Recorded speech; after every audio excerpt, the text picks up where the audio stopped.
वसल्लम रब्बे कदीर अपने महबूब को इस खाके दाने गेती पे भेजा है, तो ऐसे ही नहीं भेजा है बल्कि पावरफुल बना करके भेजा है, मुख्तारे बुल बना करके भेजा है। मेरे आका सल्लल्लाहु अलैहि वसल्लम इस खाके दाने गद्दी पे जलवागर हो रहे हैं, रब के हुक्म से सबको सब कुछ नवाजते हुए नजर आ रहे हैं। मेरे आका सल्लल्लाहु अलैहि वसल्लम अगर चाहेंगे तो हमें जन्नत अता कर सकते हैं, और अगर चाहेंगे तो जन्नत में जाने से हमको रोक सकते हैं।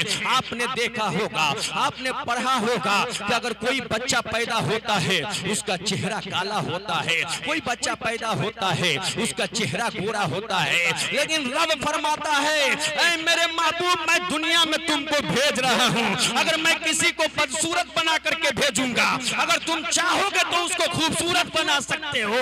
रब कदीर का इरशाद है, रब अपने महबूब को भेज रहा है, रब अपने महबूब को भेज रहा है। ऐसे ही एक ऐसी जगह है जहाँ पे सारे सहाबा मौजूद हैं, मेरे आका सल्लल्लाहु अलैहि वसल्लम भी मौजूद हैं, सब इबादत इलाही में मशगूल हैं। कोई वजू बना रहा है, कोई पानी पी रहा है, कोई नमाज़ें अदा कर रहा है, कोई तिलावत कुरान अदा कर रहा है। लेकिन एक ऐसा समा आता है, एक ऐसी साअत आती है, एक ऐसी घड़ी आती है कि पानी सारा का सारा खत्म हो जाता है। मेरे आका की बरगाह में एक सहाबी पहुंचते हैं, अर्ज करते हैं या रसूल अल्लाह हम लोगों के खेमे से पानी खत्म हो गया है, ये कतरा भी पानी नहीं है कि हम लोग अपनी प्यास बुझा सके, कोई पानी नहीं है कि हम लोग वजू बना सके, वो पानी नहीं है, मशकीज़े का सारा पानी खत्म हो गया है। मेरे आका फरमाते हैं ए मेरे सहाबी हजरत अली को बुला करके लाओ। हजरत अली नबी की बरगाह में पहुंचते हैं, मेरे आका फरमाते हैं अली फला पहाड़ के ऊपर चले जाओ और उसके उस पार देखना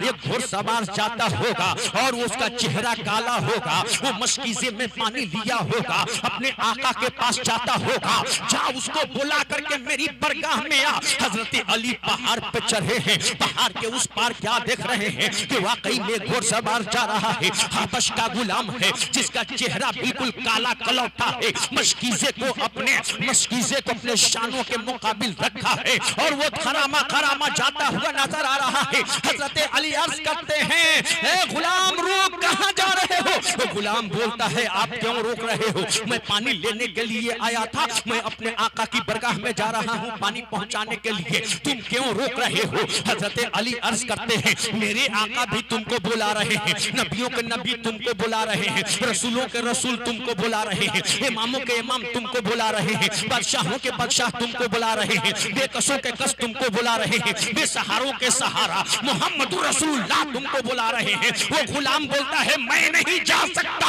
हजरत अली अर्ज करते हैं वो हजरत अली हैं जो फातिह खैबर हैं, जो किले कामुस के दरवाजे को अपने दोनों हाथों से उखाड़ करके फेंक दिया था, उनकी ताकत का कोई अंदाजा नहीं लगा सकता है। हजरत अली अर्ज करते हैं ए गुलाम तू चलो, अपने से चलो वरना मैं जबरदस्ती तुमको लेकर के जाऊंगा। इतना कहना था, वो गुलाम तैयार हो जाता है, हजरत अली से कहता है ऐ अली ठीक है मैं चल रहा हूँ, तुम्हारे आका की बरगाह में चल रहा हूँ। वो गुलाम आया है, नबी के सामने आया है, नबी फरमाते हैं ए गुलाम थोड़ा सा पानी दे दो, अपना मशकीज़ा यहाँ रख दो, उससे थोड़ा सा हम पानी निकाल ले, अपने सारे सहाबा को शिकम शेर करते, इनकी जरूरियात की चीजें मुहैया करते। वो गुलाम बोलता है ठीक है पानी ले लीजिए, वो राजी हो गया है। मेरे नबी उस मशकीज़े से थोड़ा सा पानी निकालते हैं और अपनी अंगुष्ठे मुबारका को उसमें डाल देते हैं।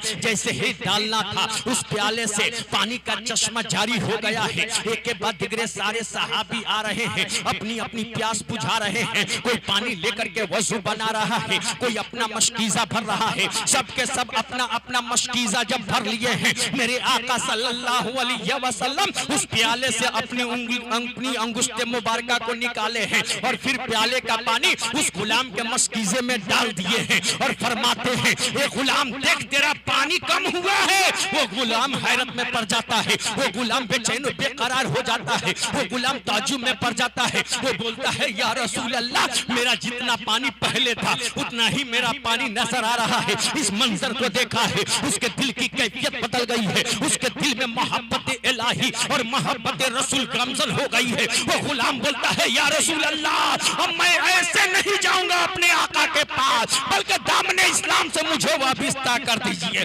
मुझे कलमा शरीफ पढ़ा दीजिए। मेरे आका कलमा पढ़ा रहे हैं, वो दामने इस्लाम से वाबिस्ता हो जाता है। जैसे ही दामने इस्लाम से वाबिस्ता हुआ है, मेरे आका तबस्सुम फरमाते हैं और बोलते हैं अब बोल, अब तू मेरा गुलाम होकर के बोल रहा है, अब बोल तुम्हें क्या चाहिए, मैं तुम्हें अदा कर दूंगा। अल्लाह अकबर। वो गुलाम बोलता है या रसूल अल्लाह, हमको दौलत नहीं चाहिए, हमको बिल्डिंग नहीं चाहिए, हमको दुकानों मकान नहीं चाहिए, हमको हीरे जवाहरात नहीं चाहिए, हमको सोने चांदी नहीं चाहिए, हमको खजाना नहीं चाहिए। या रसूल अल्लाह, मेरा चेहरा काला है, गोरा बना।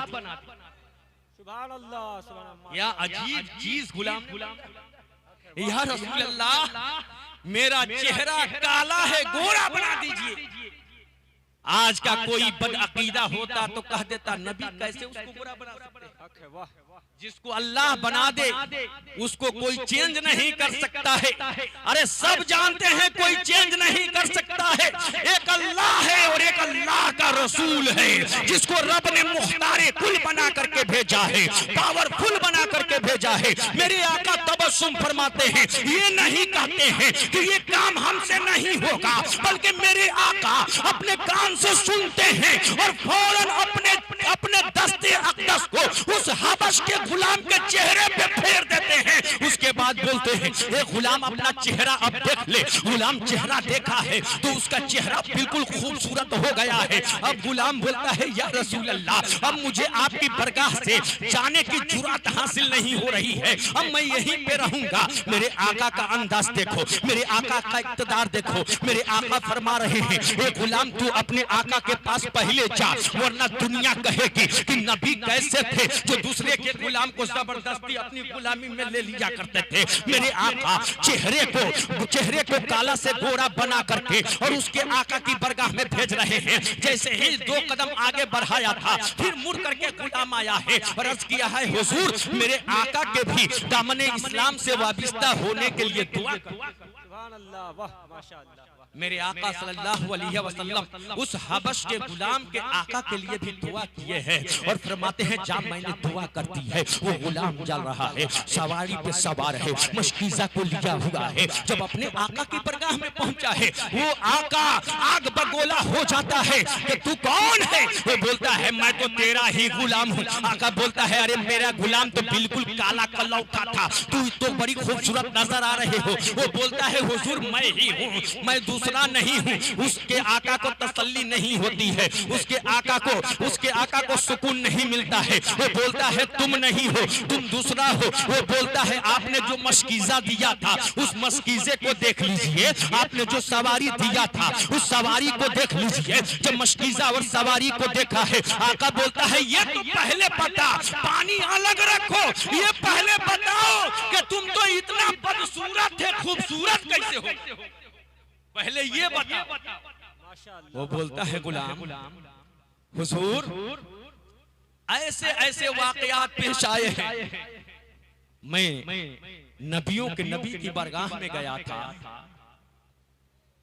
आपने हमसे पानी मांगा, मैंने पानी दे दिया, उसके एवज में आप सल्लल्लाहु अलैहि वसल्लम ने मेरे बदसूरत चेहरा को खूबसूरत बना दिया है। अब आका को सुकून नहीं मिल रहा है। वो आका बोलता है अब अंदर मत आओ, मुझे गुस्ल करने दो। वो आका गुस्ल करता है, नहाता है, नया नया कपड़ा पहनता है और बोलता है गुलाम से ए गुलाम तू अब मेरे पीछे मत चल, तू अब आगे आगे चल, मैं तेरे पीछे पीछे चलूंगा, इसलिए कि तू नबी का गुलाम है, तो मेरा तुम आका हो गए हो, अब मैं तुम्हारा गुलाम हो गया हूँ, अब तुम अपने आका के पास लेकर के चलो। वो गुलाम आगे आगे चल रहा है, उसका आका हबश का है जो पीछे पीछे चल रहा है। नबी की बरगाह में दोनों पहुंच रहे हैं। जैसे पहुंचे हैं मेरे आका फरमाते हैं बोलो तुम्हें क्या चाहिए? वो गुलाम बोलता है या रसूल अल्लाह मेरा आका आ गया है, इसको भी कलमा पढ़ा दीजिए। मेरे आका कलमा पढ़ाते हुए नजर आ रहे हैं और इस्लाम की खुशबू दिलों में गामजन करते हुए नजर आ रहे हैं। इसीलिए तो सैयदी सरकारी आला हजरत इमामी अहमद रजा खान फाजिल बरेलवी अलैहि रहमतुल्लाह रहमत और रिदवान बरेली की टूटी हुई चटाई पे बैठ के लिखते हैं कि कौन देता है देने को मुंह चाहिए, कौन देता है देने को मुंह चाहिए। देने वाला है सच्चा हमारा नबी। मेरे आका वो है जो सबको बांटते हुए नजर आते हैं। मेरे आका वो है जो सबको नवाजते हुए नजर आते हैं। मेरे आका के सामने बेकस गया है, अपनी झोली भर करके आया है। बेसहारा गया है, अपनी झोली भर करके आया है। कसम खुदा की मेरे आका सब कुछ बांटते हैं, खजाना बांटते हैं, दौलत बांटते हैं, जमीन देते हैं, आसमान के हिस्से दे दिया करते हैं। और यहाँ तक नहीं बल्कि मेरे आका जन्नत भी बांटते हुए नजर आते हैं। और क्यों ना बांटे, जन्नत के मालिक तो मेरे आका ही हैं। आइए जरा इसको समझते चलिए। मैं आपके गांव का जायजा लेता हूं। जब एक बार आपके गांव में मैं घूमता हुआ नजर आता हूं, मैं क्या देख रहा हूं कि यहाँ पे बहुत बेहतरीन मंजिल नजर आ रही है, बहुत अच्छा घर नजर आ रहा है। मैंने पूछा अरे ये किससे बनवाए हो? आपने कहा फला मिस्त्री से मैं बनवाया हूँ, फला इंजीनियर से मैंने पास करा करके बनवाया है। अल्लाह अकबर। मैंने कहा पैसा किसका लगा है? घर वाला बोलता है हुजूर पैसा तो मेरा ही लगा है, रुपया तो मेरा ही लगा है, लेकिन बनाने वाला वो राज मिस्त्री था। अल्लाह अकबर। बनाने वाले मजदूर नजर आ रहे हैं, बनाने वाले राज मिस्त्री नजर आ रहे हैं, लेकिन जैसे ही बिल्डिंग बन करके तैयार हो गई है, उसके ऊपर लिख दिया गया है ये राजा मंजिल है, ये खुसरू मंजिल है, ये मुस्तफा मंजिल है, ये गफ्फार मंजिल है, ये सुल्तान मंजिल है, ये परवेज मंजिल है, ये हसनैन मंजिल है, ये इमामुद्दीन मंजिल है। मैंने कहा अरे सारे मंजिलों पे अलग अलग नाम नजर आ रहा है। तो लोगों ने बताया कि ये मेरा घर है और मेरा नाम इस पर लिखा हुआ है। अफसर मिसबाही कहता है कि जिस घर पे जिसका नाम लिख दिया जाए उस घर का मालिक वो हो जाया करता है। बगैर उसकी इजाजत के हम उस घर में दाखिल नहीं हो सकते हैं। तो कसम खुदा की जमीन के ऊपर देखो तो नबी का नाम लिखा हुआ है, आसमान पे देखो तो नबी का नाम लिखा हुआ है, दरिया की रवानी पे देखो तो नाम लिखा हुआ है, शजर पे देखो तो नबी का नाम लिखा हुआ है, हजर पे देखो तो नबी का नाम लिखा हुआ है, और जन्नत के महल्लात को देखो तो नबी का नाम लिखा हुआ है। अल्लाह अकबर। इसी तरीके से जन्नत को किसने बनाया है? जन्नत को रब ने बनवाया है और नाम रसूलुल्लाह का लिख दिया है। तो रब तबारक व तआला कहता हुआ नजर आता है कि जन्नत मैंने बनवाया है, नाम रसूलुल्लाह का लिखवा दिया है। अब उस जन्नत में जो जाएगा वो रसूलुल्लाह की इजाजत से जाएगा। जिसको रसूलुल्लाह से मोहब्बत होगी उसको रसूलुल्लाह जन्नत में आने देंगे, और जिसको उनसे मोहब्बत नहीं होगी उसको रसूलुल्लाह जन्नत से रोक देंगे। तो मैं कहना यह चाहता हूँ कि अगर हमें और आपको जन्नत में जाना है तो रसूलुल्लाह की मोहब्बत अपने सीने में बसानी होगी, अल्लाह की मोहब्बत अपने सीने में बसानी होगी। अगर रसूलुल्लाह की मोहब्बत से अपना दिल खोखला करके अगर नमाज पढ़ोगे नमाज कबूल नहीं होगी, ज़कात दोगे ज़कात कबूल नहीं होंगे, खैरात दोगे खैरात कबूल नहीं होंगे, सदकात करोगे सदकात कबूल नहीं होंगे, हज करोगे हज कबूल नहीं होगी, रोजा रखोगे रोजा कबूल नहीं होगा। अगर अपना अमल कबूल कराना है तो अपने सीने को मदीना बनाना होगा और अपने दिलों में रसूलुल्लाह की मोहब्बत गामजन होगी। अगर तुम्हारे दिलों में अल्लाह और उसके रसूल की मोहब्बत अगर गामजन हो गई तो तुम दुनिया में भी कामयाब नजर आओगे, आखिरत में भी कामयाब नजर आओगे। और हमेशा नबी की शान में तराना गाते रहो। काबे के सारे ज़ेरो ज़बर बोलने लगे, काबे के सारे ज़ेरो ज़बर बोलने लगे, आए नबी तो शजरो हजर बोलने लगे, और रखा है सामने तो शरीयत का आईना, चेहरे के सारे ऐब हुनर बोलने लगे और बोलने लगे कसम खुदा की। और आपस में नजदियत के अब आएगा ज़लज़ला, आपस में नजदियत के अब आएगा ज़लज़ला। अहमद रजा के यूं ही कलम बोलने लगे, अहमद रजा के यूं ही कलम बोलने लगे।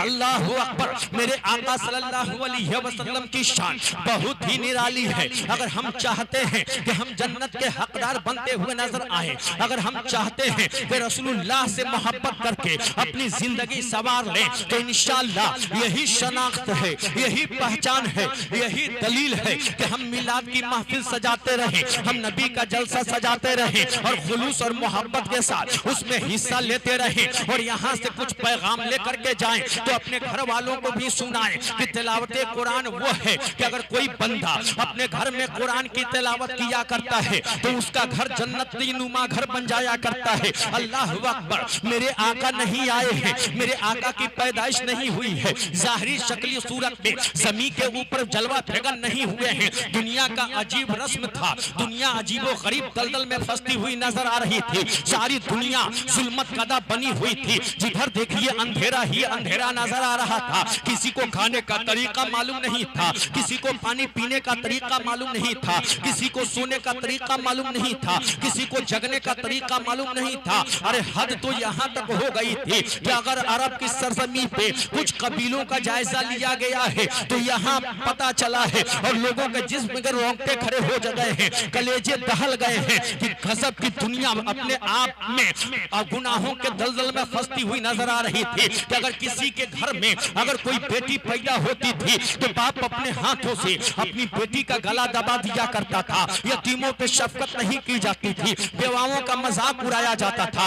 ऐसे आलम में एक नूर आ रहा है, ऐसे आलम में एक रोशनी आ रही है, ऐसे आलम में एक खुशबू फैल रही है, ऐसे आलम में एक सूरज निकल रहा है, ऐसे आलम में एक चांद तुलू हो रहा है। मोहम्मदुर रसूलुल्लाह की शक्ल में मेरे आका 12 रबीउल अव्वल को सुबह शादी के बाद आमना के आंगन में जलवागर हो रहे हैं, मक्का की सरजमी पे पैदा हो रहे हैं, अलामात जाहिर होते हुए नजर आ रहे हैं, शनाख्त जाहिर होते हुए नजर आ रहे हैं, एहसास चारों तरफ फैलते हुए नजर आ रहे हैं। मक्का के बड़े बड़े रईस एक जगह जमा हो गए हैं, आपस में गुफ्तगू करते हुए नजर आ रहे हैं, आपस में चर्चा करते हुए नजर आ रहे हैं कि आज हो ना हो कुछ अजीबो गरीब मामला नजर आ रहा है। आज दुनिया की कैफियत बदलती हुई नजर आ रही है, आज पूरे मक्का में खुशबू फैलती हुई नजर आ रही है। आज दरख्त जो सूखा था उसको देखा जा रहा है कि वो दरख्त हरा हो गया है। जिस बकरी की तरफ ध्यान लगाकर देखा जाता है, जिनके थनों से दूध गायब हो गए थे, आज उनके थनों में दूध भर आए हैं। हो ना हो कोई मामला जरूर हो गया है। इतने में कानों से एक आवाज टकराती है, वही लोगों सुनो सुनो, आज जिसका इंतजार था वो आसमान का चांद आ गया है, आज जिसका इंतजार था वो आमना का लाल आ गया है। मक्के के अंदर गायें चारों तरफ से फैलती नजर आ रही है और एक सबसे बड़ी कीमती चीज ये है कि जब नबी पैदा हुए थे तो उस वक्त सारी दुनिया में लड़कों की पैदाइश हुई थी। मक्के की सरजमी पे एक से एक दाई जा रही है और अमीर बच्चों को लेकर के वापस चली आ रही है। एक दाई हलीमा है जिनकी तारीखें आपने पढ़ी होगी, जिनके तारीखों का स्टडी आपने किया होगा। वो दाई हलीमा बिल्कुल गुर्बत व अफलास की मारी हुई थी, झोपड़ी में रहा करती थी। जिस ऊंटनी पे सवार होकर मक्का के लिए चली थी वो ऊंटनी बहुत कमजोर थी, वो ऊंटनी बहुत लागत थी, सबसे पीछे पहुंच रही है। जब सारी दाइयां अमीर घरानों के बच्चों को लेकर के चली गई है तो दाई हलीमा पहुंच रही है, मक्का की सरजमी पे पहुंची है। मक्का की खवातीन कहती है, मक्का की औरतें कहती है, ये दाई हलीमा तू कहां थी? सब अमीर घराने के बच्चों को तो दाइयां लेकर के चली गई है, एक बच्चा बचा हुआ है, एक बच्चा बचा हुआ है जिसके घरों में फाका रहा करता है, एक बच्चा बचा हुआ है जिसके सर से बाप का साया उठ गया है, एक बच्चा बचा हुआ है जो बिल्कुल गरीब घर में पैदा हुआ है। उस बच्चे को तुम लेगी तो जरूर, लेकिन कुछ इनामो इकराम नहीं मिलेगा। हजरत दाई हलीमा ये नहीं जानती थी कि उस बच्चे को लेने से मेरा सोया हुआ मुकद्दर जाग जाएगा, उस बच्चे को लेने से मेरा सोए हुए किस्मत जाग जाएगी। दाई हलीमा जाती है, आमना के घर जाती है, आमना के आंगन में जाती है, बच्चे को मांगती है। आमना फरमाती है, दाई हलीमा मैं तो बच्चा दे दूंगी ये ठीक है, लेकिन मैं तुमको इनाम कुछ नहीं दे सकती, इसलिए कि मेरे पास कुछ नहीं है। दाई हलीमा बच्चे को ली है, लेने के बाद अपनी ऊंटनी पे सवार हुई है। जैसे ही ऊंटनी पे सवार हुई है वहीं से नबी का फैज जारी होना शुरू हो जाता है, वहीं से नबी की रहमत जोश में आती है। दाई हलीमा ऊंटनी पे सवार है, नबी ऊंट पे सवार है। जैसे ही नबी ऊंट पे बैठते हैं दाई हलीमा गोद में ली है, ऊंटनी आगे आगे बढ़ रही है। अचानक दाई हलीमा क्या देख रही है कि दाई में जितनी भी दाइयां आई थी और मक्के के रईस और बादशाहों के बेटे को लेकर के जा रही थी, बहुत दूर चली गई थी। लेकिन जैसे ही मैंने आमना के लाल को लिया है, अब्दुल्ला के लख्ते जिगर को लिया है, अब्दुल मुत्तलिब के पोते को लिया है, सारी दाइयां दंग रह गई है। जब मेरी ऊंटनी आगे बढ़ी है, मेरी सवारी आगे बढ़ी है, ये आमना के लाल का फैज जारी हो गया है। आमना के लाल की रहमत जोश में आ गई है। लाग और ऊँटनी पे बैठे हैं। ऊँटनी के अंदर ताकत आ गई है, ऊँटनी के अंदर तेजी आ गई है। ऊँटनी बिल्कुल बिजली की तरह आगे बढ़ती जा रही है। वहीं से फैज जारी हो गया है मेरे आका सल्लल्लाहु अलैहि वसल्लम का। आज हम मिलाद मनाते हैं तो मायूस होकर के मनाते हैं, चेहरे का जोग्राफिया बदल करके मनाते हैं कि हम 100 रुपया नहीं देंगे, हम 50 रुपया नहीं देंगे, हम 2-4 रुपया देंगे। आप जानते हो मिलाद शरीफ मनाने से क्या फायदा मिला करता है? आओ जरा सरसरी दौरा आपको करा दूं। अबू लहब की एक बांदी है सुवैबा। मैं किस्सा कहानी सुनाने का आदी नहीं, मैं आपको एक नुक्ता देने की जुर्रत हासिल कर रहा हूँ। अबू लहब की एक बांदी है जिसका नाम है सुवैबा। जब 12 रबीउल अव्वल के दिन सुबह शादी के वक्त आमना के लाल आ रहे हैं और सुवैबा को खबर मिलती है। सुवैबा कहीं नहीं जाती है बल्कि अपने आका अबू लहब की बरगाह में जाती है। वो अबू लहब जो सुवैबा को खरीदे थे पैसा दे करके, अपनी बांदी बनाए हुए थे। जैसे ही मोहम्मद रसूलुल्लाह की पैदाइश के खबर अबू लहब के कानों से टकराती है, अपनी बांदी को आजाद कर दिया करता है। ए बांदी जा, मैं अपने भतीजे की पैदाइश की खुशी में तुम्हें आजाद कर दिया। अल्लाह अकबर। एक बांदी नबी का मिलाद पढ़ करके अपने आप को आजाद करा सकती है तो हम तो नबी के दीवाने हैं, हम तो नबी के चाहने वाले हैं, हम तो नबी के वफादार सिपाही हैं, हम तो नबी को दिल से मानते हैं, हम नबी की मोहब्बत सीनों में बसाए हुए हैं। एक बांदी अपने आप को गुलामी की जंजीरों से आजादी दिला सकती है तो हम नबी का मिलाद मना करके दुनिया के कैद खाने से आजादी किया, जहन्नम की आग से अपने आप को आजाद करा सकते हैं। मोहम्मद रसूलुल्लाह, मोहम्मद अल्लाह के रसूल है। वमा आताकुम रसूलु फखुजुहु मा नहाकुम अन्हु फंतहु। रसूल जो तुम्हें आता करे उसको ले लो और जिन चीजों से मना फरमाए उससे रुक जाओ। यही मोहब्बत इस्लाम है, यही शरीयत इस्लाम है, यही इस्लाम का पैगाम है।